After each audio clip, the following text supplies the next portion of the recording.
Bem, jovens, em relação então à semana passada, alguma dúvida, algum enrosco ou tranquilo? Teve um exercício só professor As da aula enroscadas lá é normal. que no exercício não dá o número de mols. Aí eu não lembro se ele pede energia interna, trabalho, não lembro o que que é. Aí eu não consegui sair do lugar. É, Vamos ver aqui. Lembra o número dele? É ER7, acho que letra B. Deixa eu ver aqui.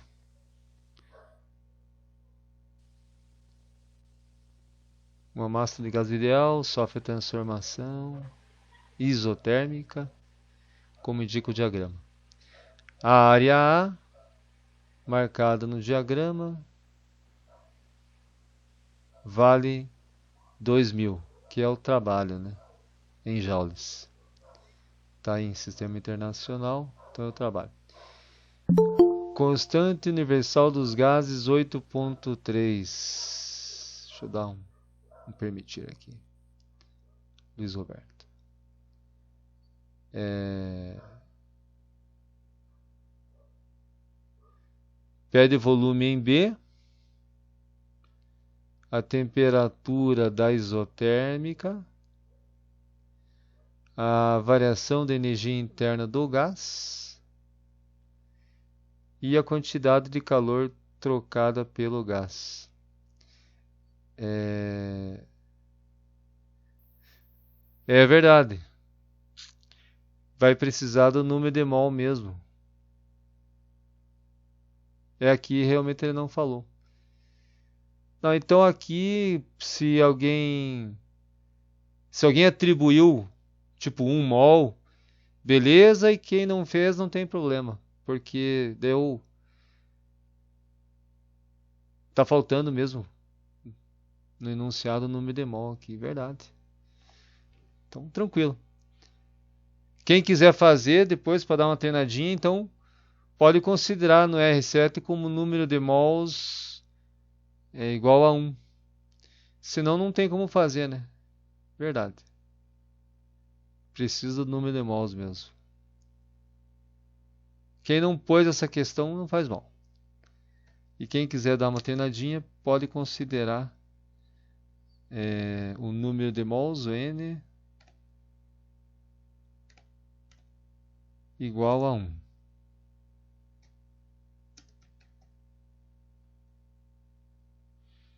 Às vezes dá umas errata.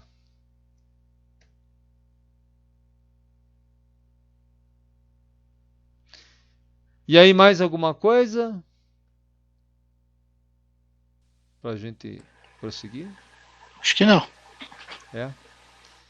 Então, maravilha. Que esse aqui é mais a parte da fundamentação, que eu acho que hoje a gente finaliza para daí partir pros que interessa. Não que isso não interesse, né, mas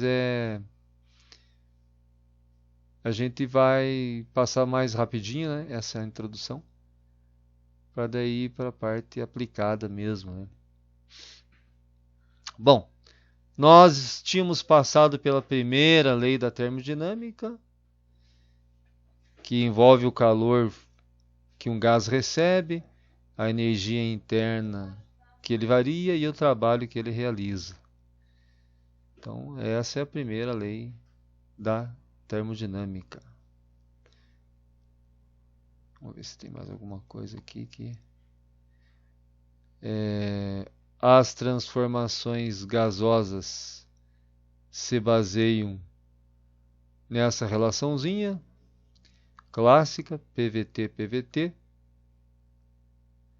né? É, Vimos as transformações isotérmicas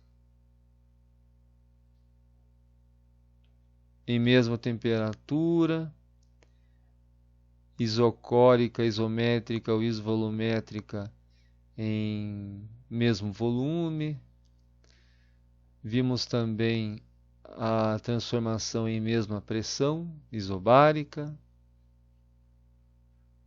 Beleza? O que mais que é importante aqui? A transformação adiabática, em que não há troca de calor com o meio, né?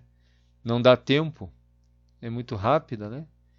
E ela é modelada matematicamente pela lei de Poisson e também a relação de Meyers, né? Que ajuda aqui a encontrar aqui os valores dos calores molares. Então, a adiabática se dá com o Q igual a zero, aquele Q da primeira lei da termodinâmica, na adiabática é zero. Ou seja, o gás nem recebe e nem cede calor. E aí a relação da primeira lei da termodinâmica fica só com a variação de energia e o trabalho realizado, né? Beleza.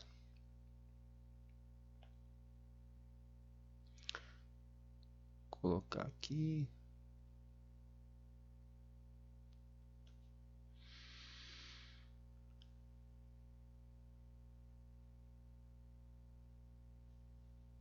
Muito bem, pessoal. Vamos falar um pouquinho então, rapidamente, passando aqui, das transformações cíclicas, que na prática é o que a gente tem, né, dentro das máquinas térmicas, dentro dos sistemas de refrigeração industrial, são as transformações cíclicas, né?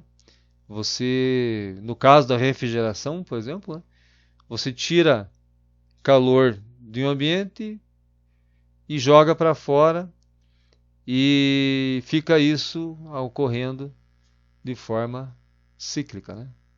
Através de um fluido, água, por exemplo, né? Então, nas transformações cíclicas, o nosso gráfico PV, ele tem essa cara aqui, né? Na prática, ele não é assim retangular, né? Na prática, o gráfico PV ele tem inclinações, né? São curvas, né? Então aqui é só didático para relembrarmos, né? Uma transformação cíclica. E essas 4 etapas, né? Começa com uma expansão, né? Um aumento de volume.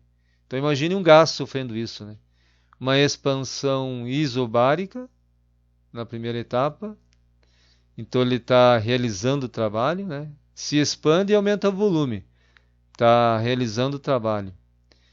Na segunda etapa ele tem uma transformação isocórica a volume constante, então não tem trabalho. Se não variou o volume, não tem trabalho.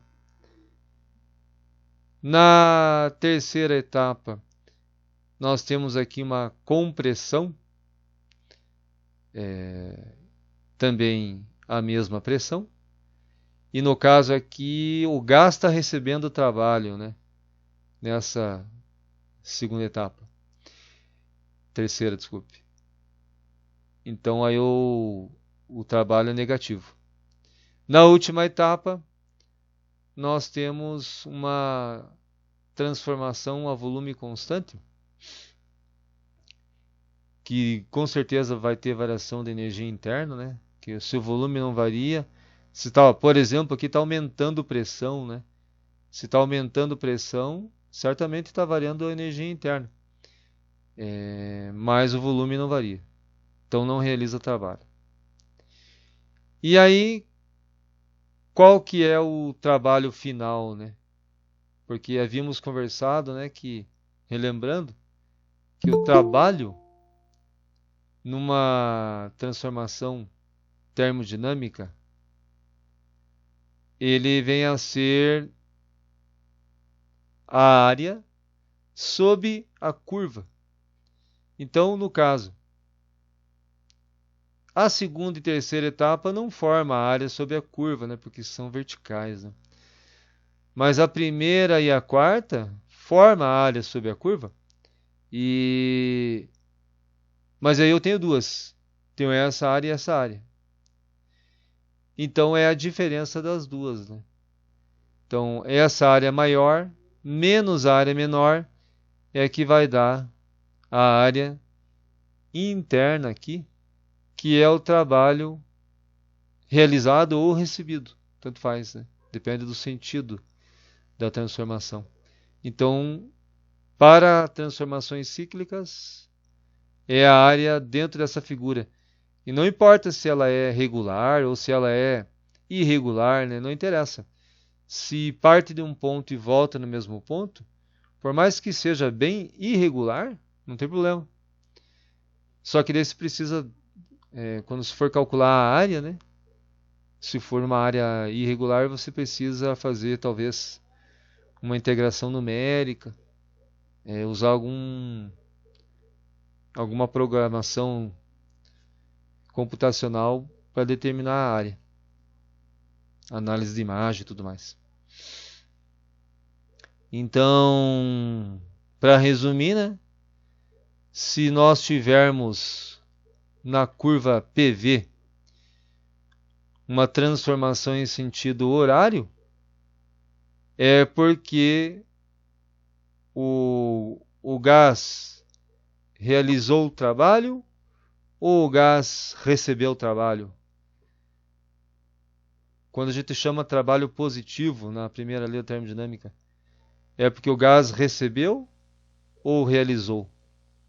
Realizou o trabalho. Maravilha. Então, trabalho positivo, sentido horário na curva PV, é porque o gás realizou o trabalho. E se você tiver o sentido anti-horário, é porque o gás recebeu o trabalho. Aí você dá sinal negativo. Beleza.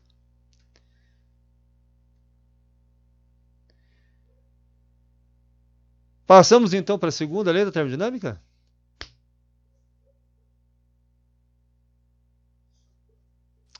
Então, o que ela nos lembra? Segunda lei da termodinâmica. A primeira, né, só para lembrar, calor é igual a energia interna mais variação, né, da energia interna mais trabalho. A primeira. E a segunda, né? O que rege, então, a segunda lei da termodinâmica? A segunda lei da termodinâmica, ela se baseia num conceito de entropia. Alguém recorda o que era a tal da entropia?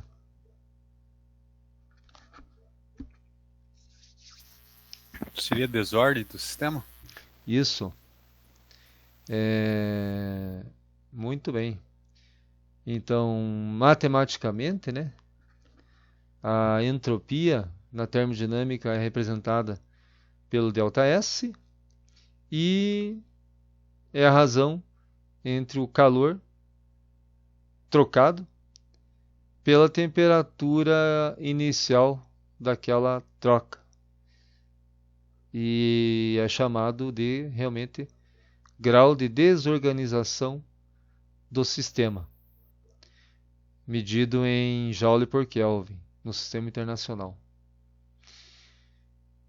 Então, o que a entropia tem a ver então com a segunda lei da termodinâmica, né?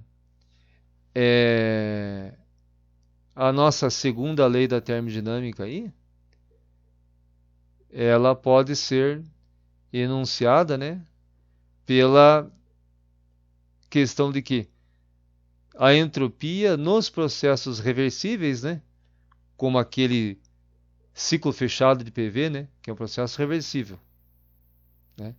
A entropia é um processo reversível num gráfico PV cíclico, que volta para o mesmo ponto. Mas a entropia aumenta nos processos irreversíveis.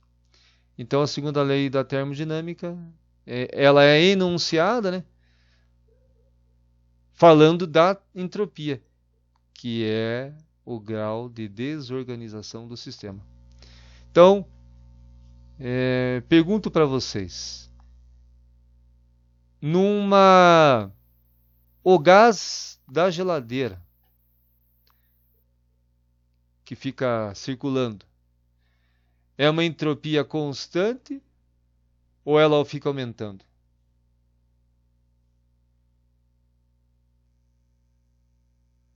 Que ele pega calor da geladeira, do congelador, né? E da geladeira e joga para fora. Então, o que acontece com o gás lá? É uma entropia constante ou ela está aumentando?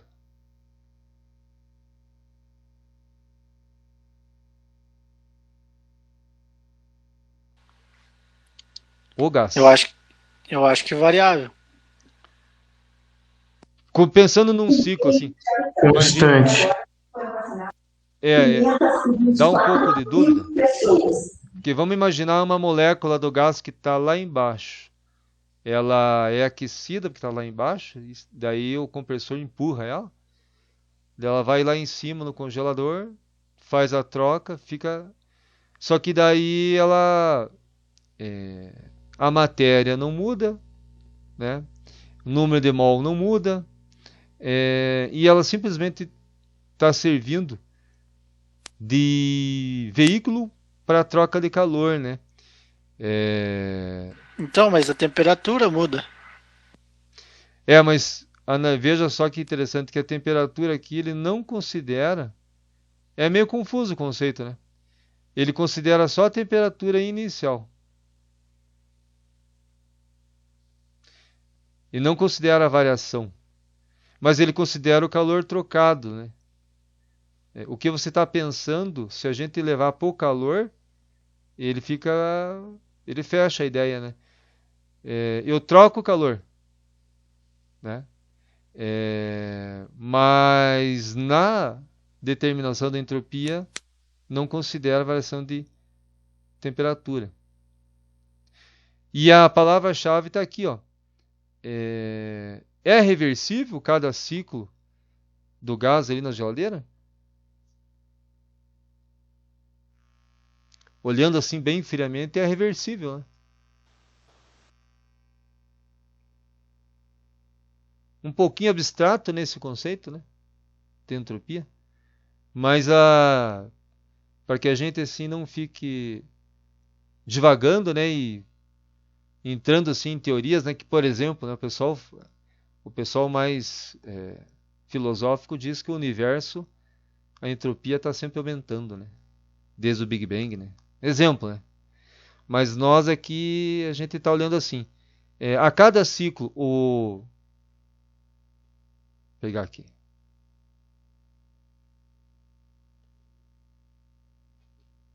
Aqui. Se nós conseguimos ter isso, sair do ponto A e voltar para o ponto A, então nós temos uma entropia constante. Porque o processo consegue repetir. Né? Porque o calor que você perde, vamos pegar aqui, por exemplo, quando você aumenta a pressão, aqui, por exemplo, quando você aumenta a pressão, você aumenta a energia interna, né? E quando você diminui a pressão, você diminui a energia interna, os choques lá, cinéticos, né? Então, como a troca de calor final aqui é zero. Se você somar as trocas de calor, juntando todas as 4 etapas aqui, por exemplo, é zero.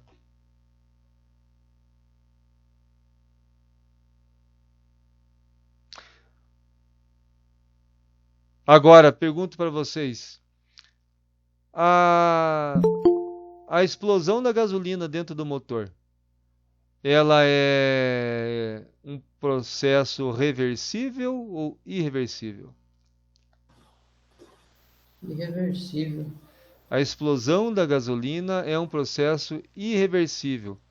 E aí, nesse conceito que a gente está vendo aqui, pessoal,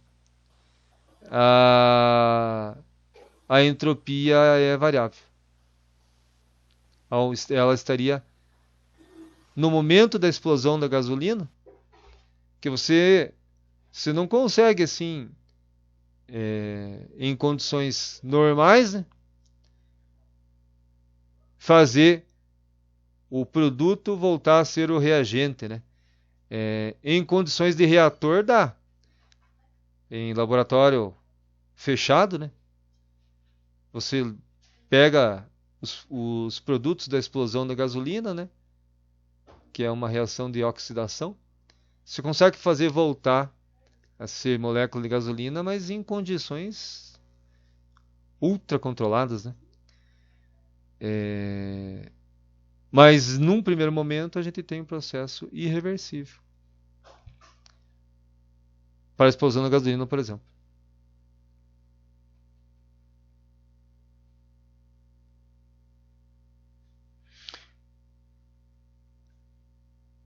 Mais elaborado esse conceito um pouco, né, pessoal?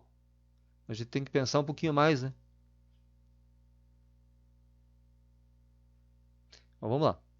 E aqui é aquela interpretação bem básica, né, da segunda lei da termodinâmica, né?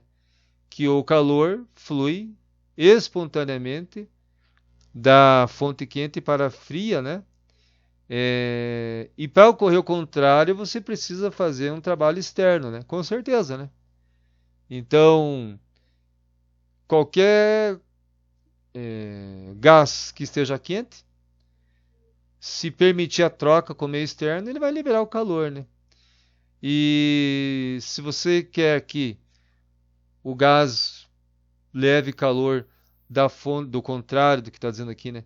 Da fonte fria para quente, né? Imagina um gás levando calor da fonte fria para quente, que é o caso da geladeira.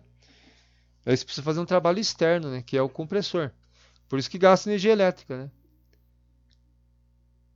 É que nem a bateria e o gerador, né? Do carro, né?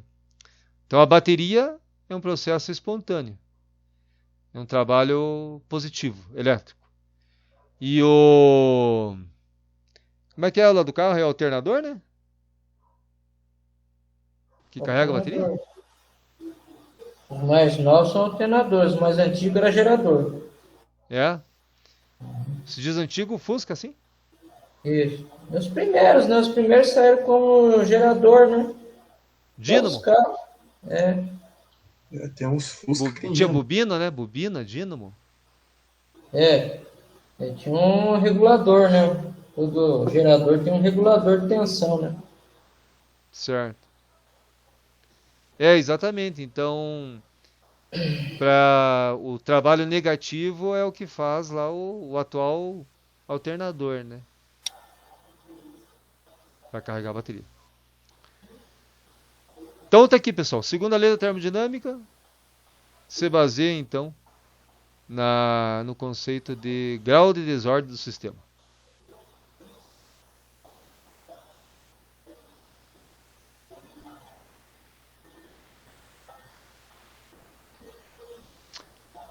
Agora a gente vai conversar um pouquinho aqui sobre máquinas térmicas, né? Que é no que se baseia bastante a nossa segunda lei da termodinâmica, né? Só para ver algumas imagens aí de máquinas térmicas, né? Nós temos aí rapidamente aí a parte histórica, né?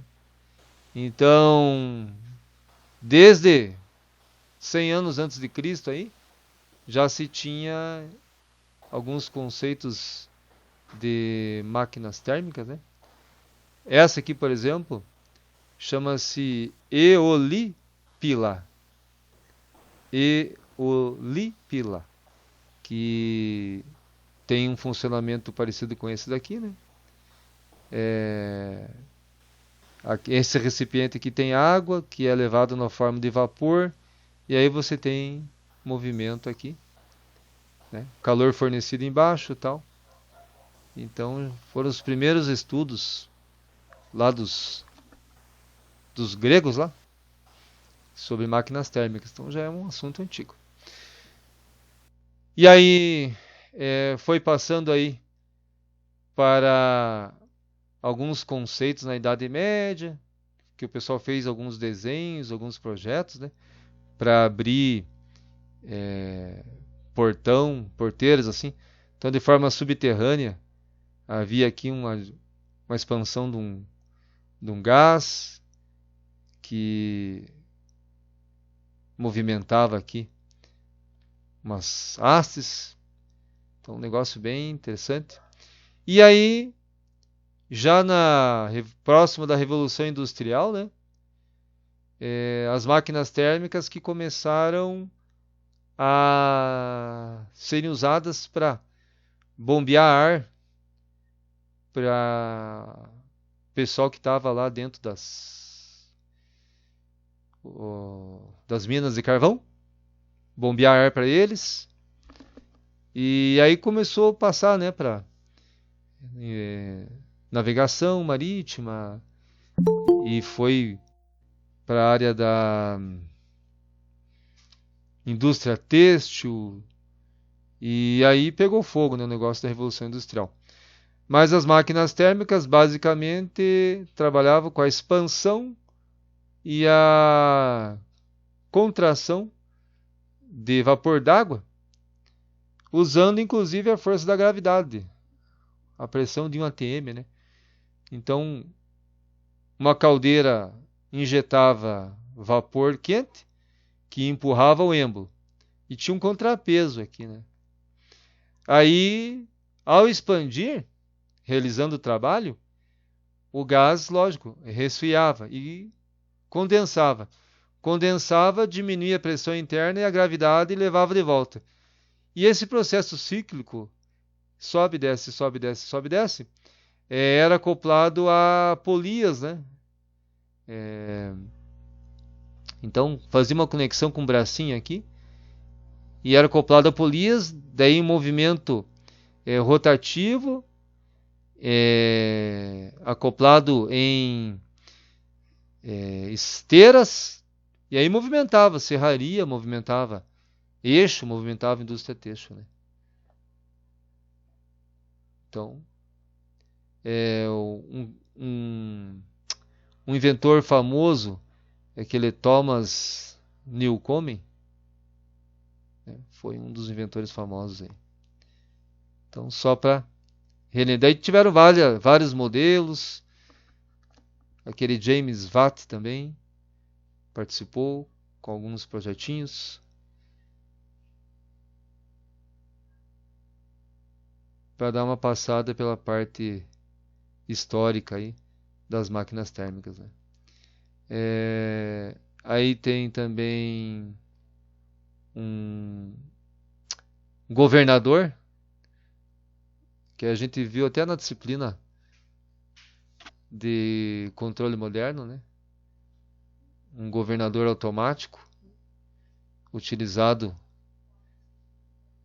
na pós-revolução industrial pelo James Watt. Então, beleza. Histórico rápido aqui.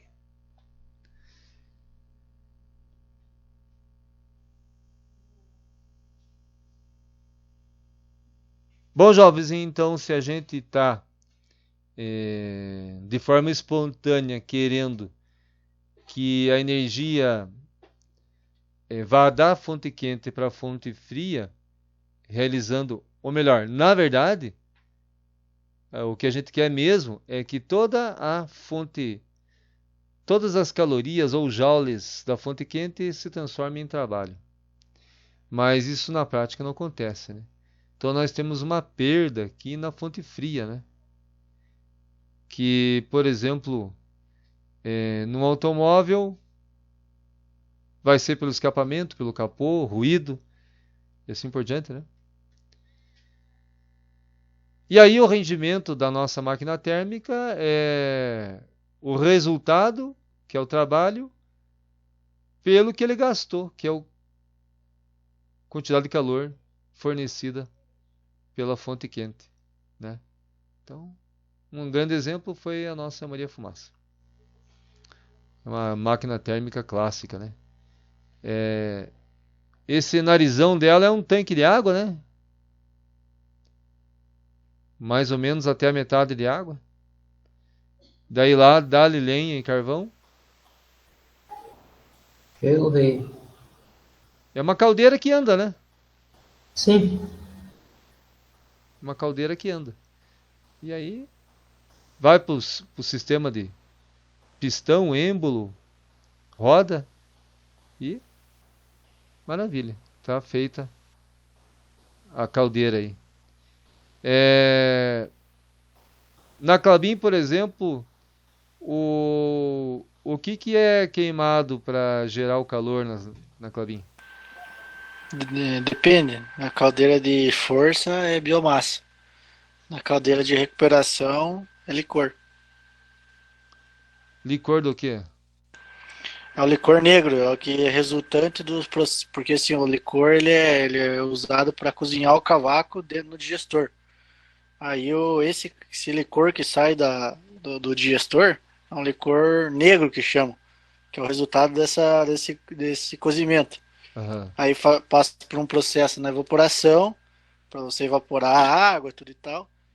Aí vai para as caldeiras. Esse licor ele é composto basicamente por soda cáustica e sulfato de sódio, se eu não me engano. Aí quando ele queima na caldeira, transforma em sulfeto. Ah, E faz uma recuperação química. Mas é basicamente soda cáustica também, né? Acho que, Gustavo. Exatamente. entendi. E a parte da geração de energia em qual unidade da Klabin? Geração de energia elétrica? É. Então, daí já tem nos turbogeradores, né? Daí você sai o vapor da 100 bar da caldeira e daí vai para os turbogeradores. Aí eles entram e faz a redução nos turbogeradores de 100 bar para 12 e para 4, acho. Mas é em Telêmaco? Tem Telêmaco e Ortigueira. Ah, tem nas duas. Isso. Ah, e a geração de energia elétrica tem tanto no licor quanto no cavaco? Ou é um e outro? Como é que é? É que assim, o vapor, ele sai e vai para um coletor. A gente chama coletor de alta. Aham. Aí esse coletor vai de todas as caldeiras para esse coletor. E dos coletores vai pro turbogerador. Então o coletor é comum para Ah, todos. tá. Entendeu? Então pode ser então de cavaco, pode ser de biomassa, pode ser de licor. Então a energia elétrica pode estar vindo de qualquer lado. Sim, é porque o vapor utilizado é de ambas as caldeiras. O que tem que estar, que a gente chama que as caldeiras têm que estar em paralelo, elas têm que estar na mesma temperatura e pressão, para que não dê balanço uma na outra. Então daí elas conseguem jogar no coletor, que daí vai para os turbogeradores. Ah, entendi. Se não pode dar retorno, né? Isso, aham. E às vezes na caldeira você tem intertravamentos por temperatura e pressão. Daí às vezes, como são interligados os coletores, se você entrar com uma caldeira com um gradiente de temperatura diferente, você acaba tirando a caldeira fora, por proteção. Entendi. E é impressão minha ou teve um acidente no passado já? Com o quê? Com caldeira na Klabin? Teve faz alguns anos já, mas foi a respeito com queima de gases, quando tu queimava gases na caldeira, queimava, não lembro se é GNCD ou GNCC. Aí eu não lembro como que foi o que aconteceu, mas houve uma explosão. Teve, né? Coisa o quê? De uns Teve, 5 anos ou mais? Ah, não, mais. Foi mais. Acho que foi em 98 isso. Ah, faz 98, tempo, dois. né? É que eu escutei assim, eu tava na dúvida se teve mesmo. É um perigo enorme, né? Caldeira, né? E qual que é a pressão máxima de trabalho dela, do vapor, da caldeira que gera o vapor? 100 bar. Certo. Então não pode passar disso. Não. Daí Eu nunca tem. vi mais. Eu nunca vi mais. Mas deve ter válvula de segurança, escape e tudo mais, né? Sim, sim. Tanto é que se depressurizar, né, você já abre para a atmosfera.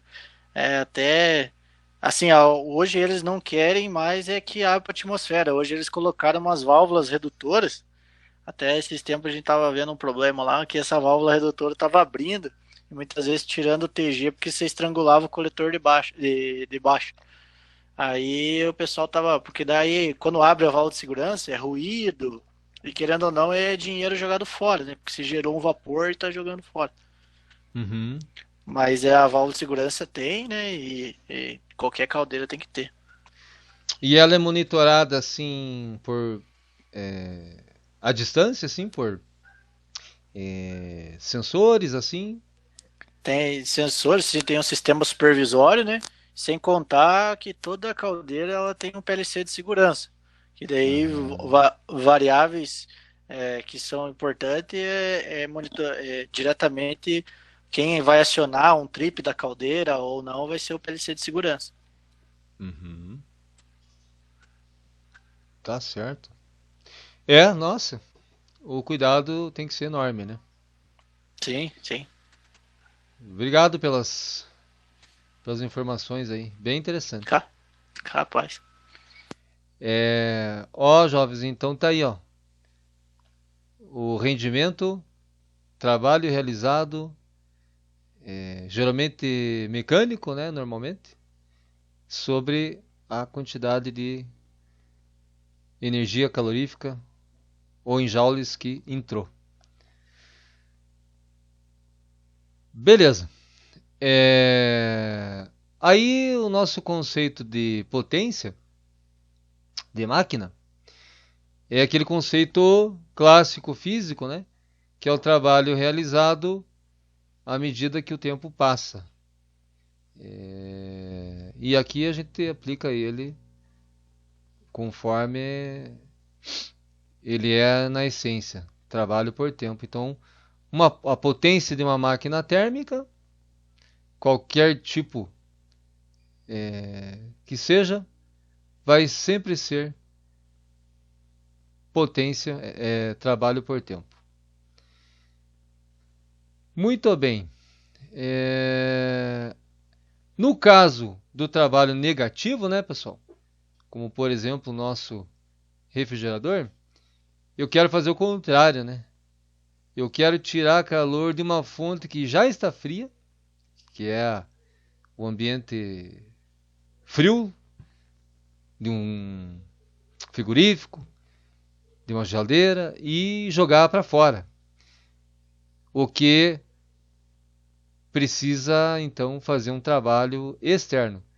Então é um trabalho negativo sobre o gás e o que, lá na primeira lei da termodinâmica, o que também vai ser negativo, porque o gás vai precisar perder calor e vai receber trabalho para isso. Então, é assim que funciona. A nossa máquina frigorífica, né? Que é a térmica ao contrário. E aí o pessoal usa o termo não, em geral, né? Não usam tanto o termo rendimento, N, mas só por questão conceitual, quando é trabalho negativo, usa o termo eficiência, né? Que daí já não é mais o calor 1 de entrada, mas é o calor 2, né? Sobre o trabalho que você precisou injetar. Então tá aqui o conceito do nosso refrigerador, né? Trabalho negativo.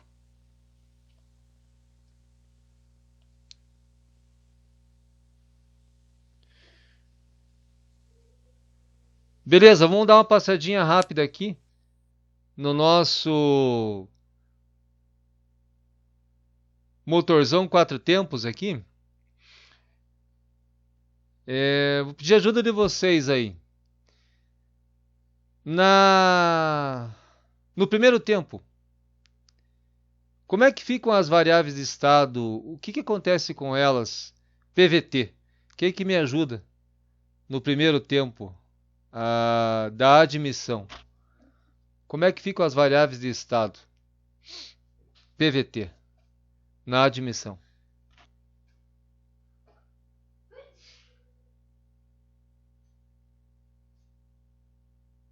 Existe transformação termodinâmica no primeiro tempo? E se existe, qual? Acho que o volume, né? O volume vai variar ali. Sim, o volume, temos aumento de volume. E essa mistura ar-combustível, vamos imaginar ela, faz de conta, né? Não é assim, né? Faz de conta que ela estivesse aqui num recipiente antes. Daí você admite, você traz para dentro. O PVT de antes, principalmente o P e o T. Pressão e temperatura antes e pressão e temperatura depois. Tem transformações, tem diferenças ou não na admissão?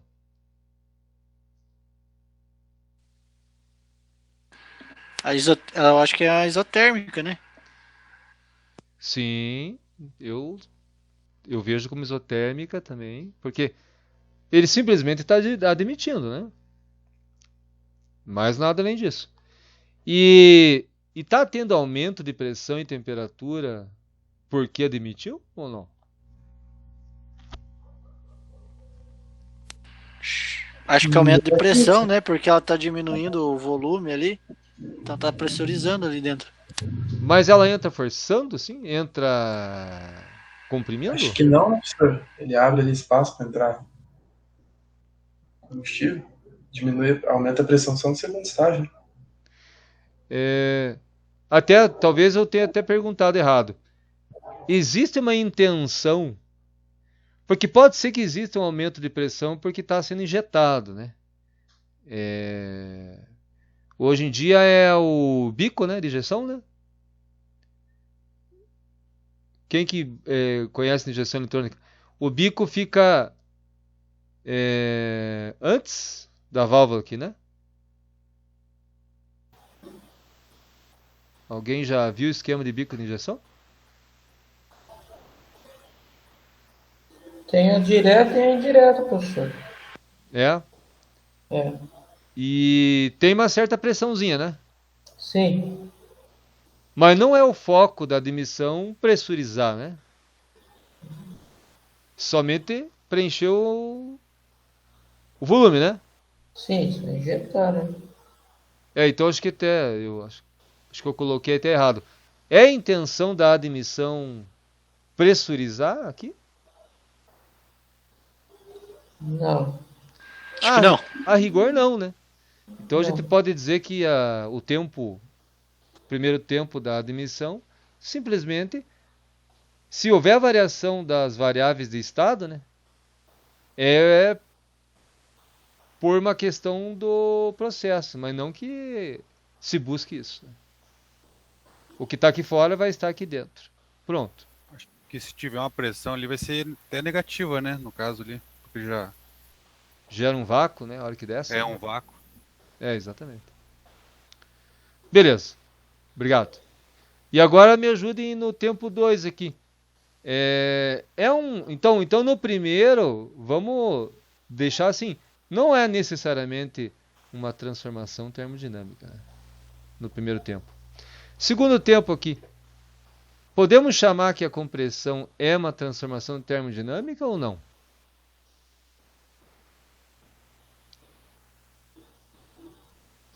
Variáveis de estado mudam? Muda, né?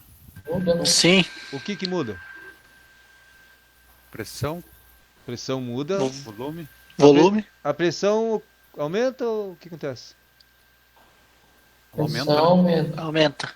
Volume diminui. diminui. e a temperatura fica constante. Sim. Sim.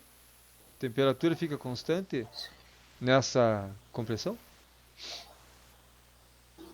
Sim, né? Porque ela Acho que na teoria sim, mas na prática não.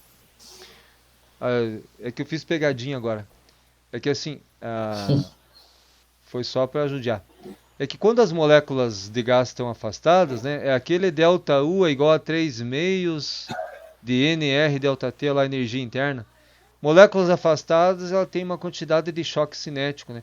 Quando você aproxima, quando você comprime, a temperatura sobe muito, ainda mais aqui, né? Porque o grau de compressão aqui eu nem me lembro assim, mas é bastante, né? A redução de volume, né? É bem alta. A temperatura sobe muito aqui, até para melhorar a explosão, né? Quando gera a faísca, né? A faísca é gerada quando o pistão chegou no máximo, né? Daí que libera a faísca, né? Sim. Então, pessoal, vamos chamar de transformação termodinâmica aqui nesse segundo tempo. Volume diminuiu, pressão aumentou bastante, muito, e a temperatura subiu muito também, né? Então é uma transformação termodinâmica, o tempo 2, certamente. Daí ele explode. No momento da explosão, exatamente no momento da explosão, ele não desceu ainda. É uma transformação termodinâmica no momento que explode, pessoal? Sim, é diabático? Com certeza, com certeza. Ela não tem tempo de trocar calor, exatamente. Só que não é uma diabática descendo, é uma diabática subindo. Porque a descendo é quando a temperatura cai, tipo congela as coisas, né? O spray, aerosol, asa de avião lá na atmosfera. Essa diabática aqui, ela é subindo. Você está ganhando temperatura, a pressão subindo horrores, né? Alguém lembra que temperatura chega aqui? No momento da explosão?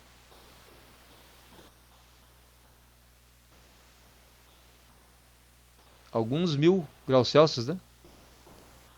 É violento. E aí o que acontece?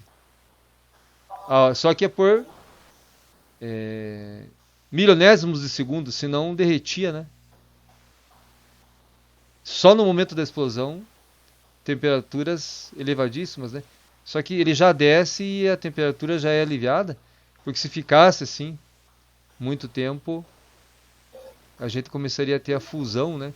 É isso que quando o pessoal funde o motor, não é que chega a derreter o alumínio, mas é quase isso, né? Ele chega a deformar, né? Quando tipo a válvula, como é que é? É a bomba d'água, né? Que estraga do carro. E funde o motor na serra, assim. Bomba d'água e depois a junta que fica em cima. Né? Junto que fica em cima. Isso. Então, quando cessa o arrefecimento... Ela trinca, né? Diga aí, Isso. então. Pode dizer, Marcelo. Não, quando a bomba não circula, né? O primeiro estágio é ele trincar a parte de cima, né? Que é uma junta, o cabeçote, né? Aham. Que é a parte de cima. Daí ele trinca para não estragar embaixo, né? Certo. Então, sempre que estraga é a parte de cima, né? Pode ser retificado, trocado, né? Para não precisar trocar o corpo do motor, né? Aham. É isso aí.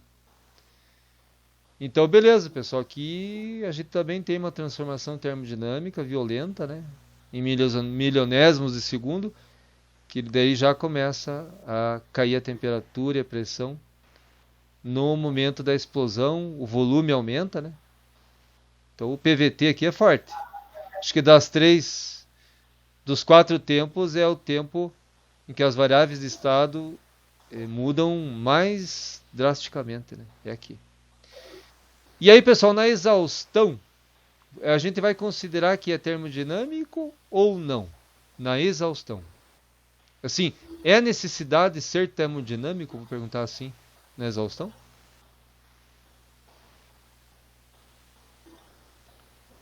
Essa etapa visa isso? Transformar variáveis em estado?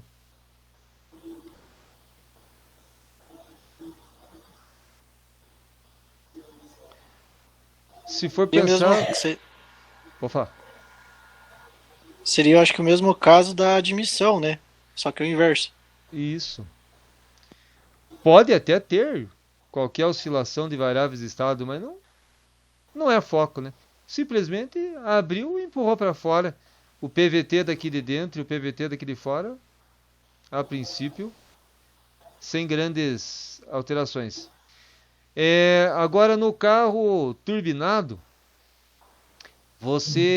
a turbina usa esses vapores, né, pessoal? Sim. Caminhão, né? A caminhão usa mais, né? O caminhão usa mais. O caminhão tem dois, né? Tem a turbina e tem o intercooler, né? Que faz o resfriamento, né? Já tem mais esse ainda. Então, o gás quente sai com uma certa pressão e gira a turbina, é isso, né? Isso. E vai para admissão. Beleza. Que daí a turbina comprime ar para ir para admissão, né? É um negócio indireto, né? Isso. Para circular para dar. E lá na turbina, pessoal, o gás quente, quando movimenta a turbina, ele realiza trabalho. Tanto é que ele sai mais frio do outro lado, né? Porque ele realizou trabalho. Ao realizar trabalho, cai a temperatura dele. Interessante, né? O relacionamento das variáveis de estado. Então, beleza. Que foi só para nós. Vocês são expertos nisso aqui. Eu estou aprendendo com vocês, na verdade. Só para a gente aplicar aqui o que a gente está vendo, então. Da primeira e da segunda lei da termodinâmica. Bom, vamos ver aqui, pessoal, o ciclo de Carnot. Dá uma passadinha no ciclo de Carnot para não passar batido. Então, ciclo de Carnot. Esse cientista aí, o Sadiq Carnot, ele imaginou um sistema 100%. Um sistema assim ideal, sem perdas, né? Em que você teria duas isotermas, então, no diagrama PV, né? Duas isotermas e duas adiabáticas, né? Então, o primeiro processo aqui, do A até o B, nós temos uma expansão a temperatura constante, ó. O ponto A e o ponto B aumenta o volume, a expansão. Aí, porque o gás ganhou calor externo.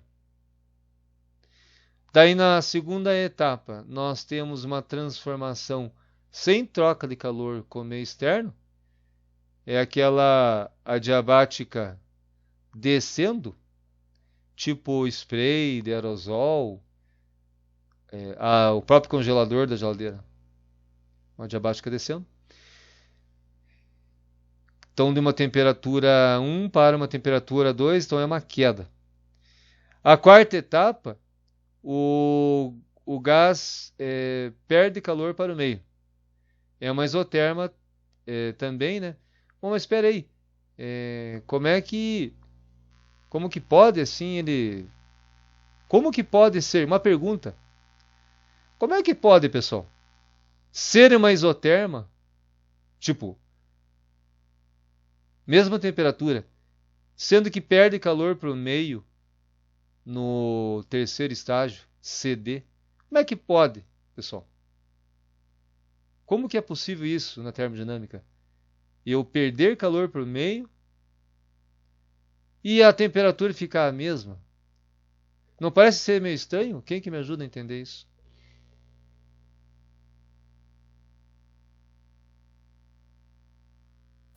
Professor, é que daí na verdade vai estar entrando também, né?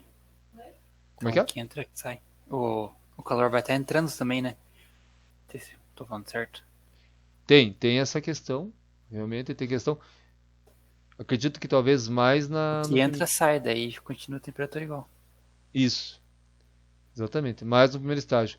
Mas nesse estágio aqui, ó, né, nesse momento, é uma fase do ciclo. Nesse momento, você perde calor, mas a temperatura é a mesma, né? Como é que pode, né? E isso é fato, está perdendo o calor mesmo. E a temperatura do gás fica a mesma. No ciclo de Carnot. Nessa concepção ideal dele, né? Que na prática não dá para funcionar assim redondinho, né? O sistema até hoje ninguém conseguiu 100%. Porque aqui eu tenho a fonte quente, aqui tem aquela máquina térmica, né? A fonte quente está aqui. Aqui está realizando o trabalho, né? Que é a área dentro do ciclo fechado. Ó, o sentido aqui. Tá horário ou tá anti-horário o sentido? Horário. Tá recebendo ou tá fazendo o trabalho?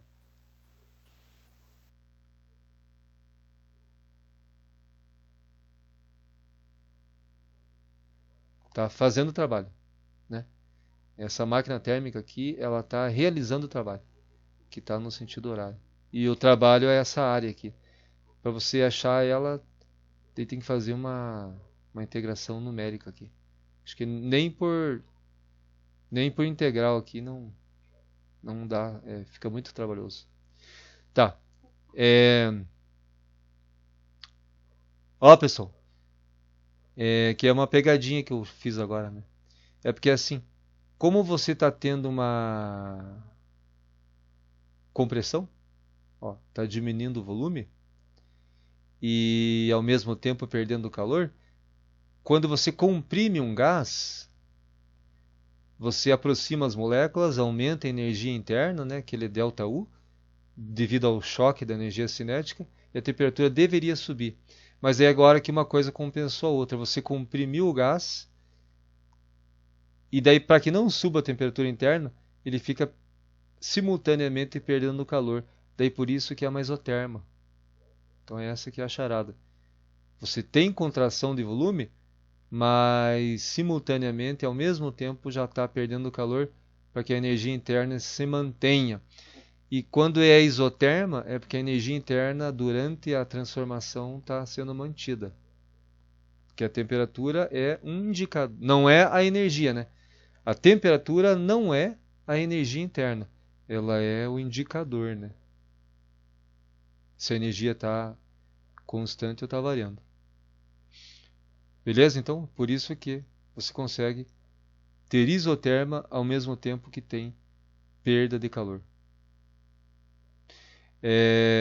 E aí, pessoal, finaliza com aquilo que acho que o Gustavo falou agora há pouco lá da explosão da gasolina, foi?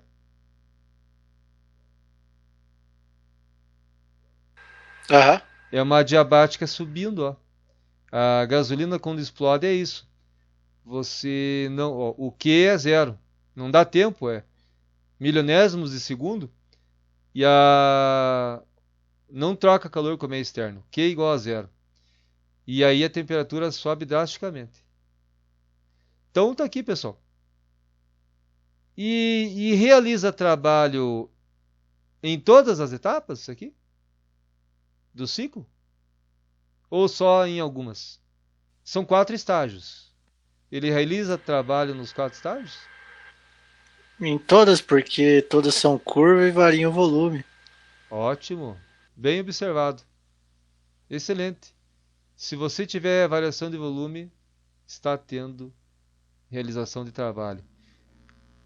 Quando tiver o volume constante, não está tendo variação de trabalho, né?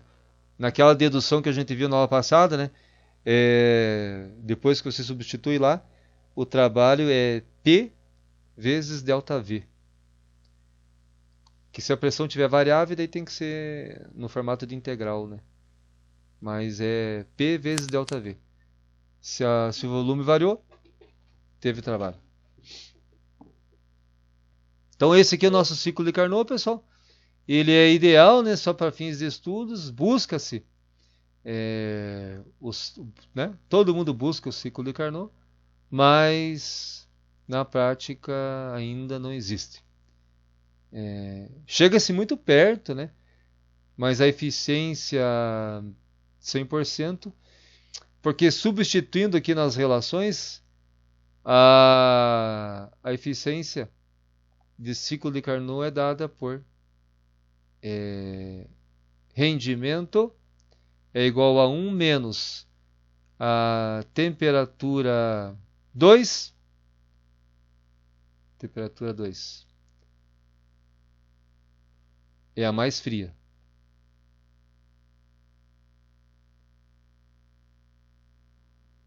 Opa, perdi aqui, ó.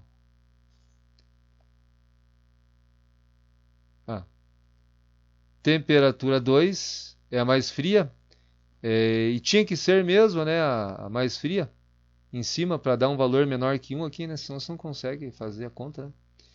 Então é a temperatura 2, a mais fria, sobre a temperatura 1, a mais quente, né? Então tá aí, pessoal, a forma de calcular a eficiência do ciclo de Carnot.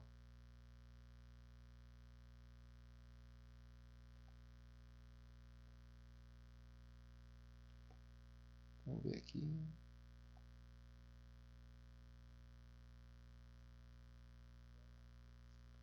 É só isso. Deixa eu ver aqui. Se eu mostrar mais alguma coisa aqui.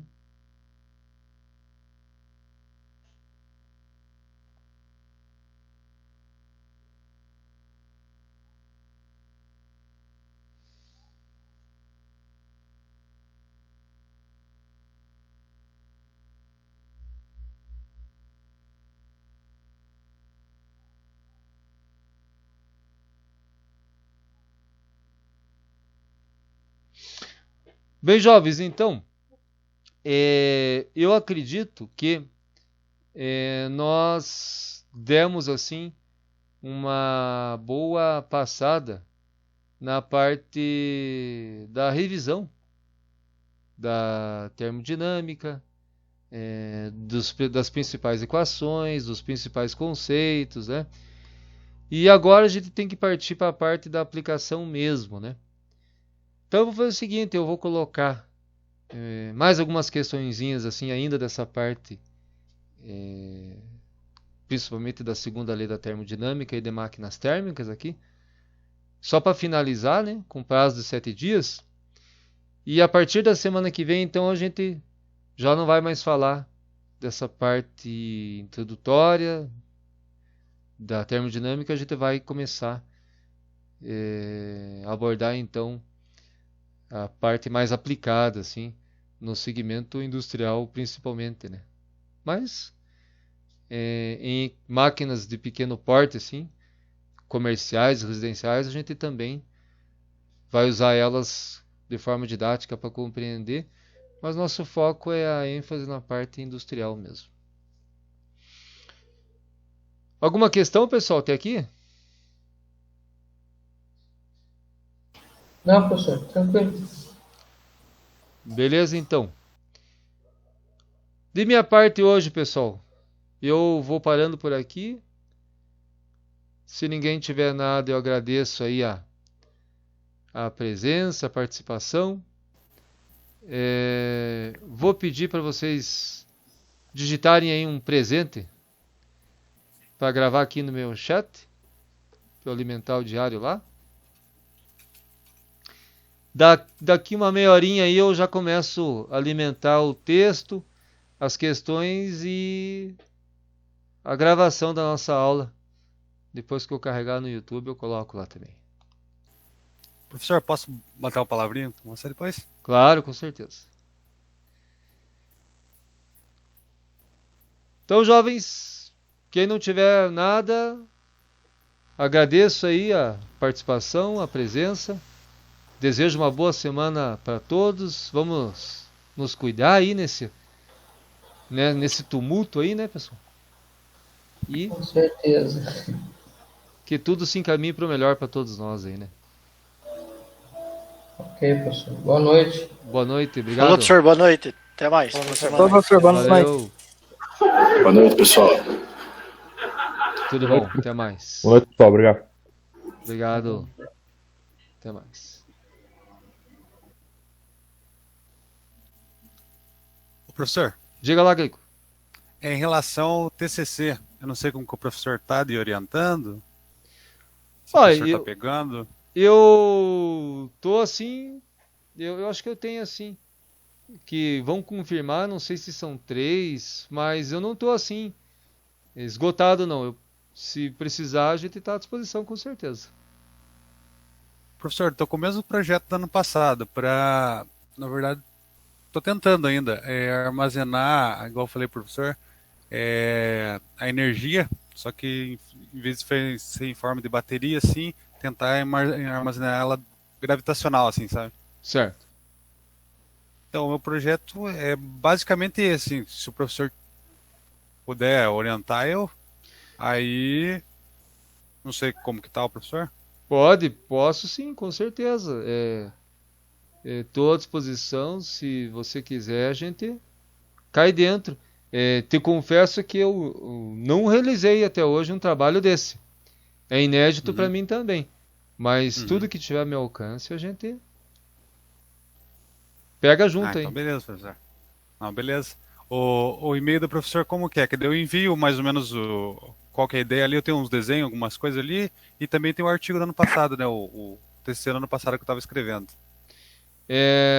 Então eu vou escrever aqui no chat. LC Almeida.